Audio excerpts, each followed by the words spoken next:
म्हशी कराव्या का गाई कराव्या हा विषय खूप वेगळा आहे. पण तुम्हाला हे जमलं पाहिजे, तुमच्या म्हशीचं दूध हे जवळपास 80 रुपयाने विकलं गेलं पाहिजे आणि गाईचं दूध हे 40 रुपयाने विकलं गेलं पाहिजे.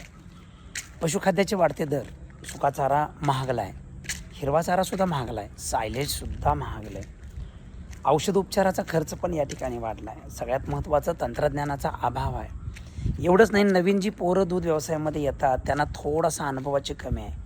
शासनानं जर खरोखरच कर्जपुरवठा करण्यासाठी जर मदत केली, बँकांनी पुढाकार घेतला आणि 4% जर व्याजदर ह्या डेअरी व्यवसायाला जर मिळालं, 8 जनावरांचा गोठा करायला 25 ते 30 लाख रुपये आणि 15 म्हशींचा किंवा गाईंचा गोठा करायचा झाला तर 35 लाख रुपये, अशा पद्धतीचे जर दिली अमाऊंट तर निश्चितपणानं आपल्याला सुंदर असा हायटेक गोठा करता येईल.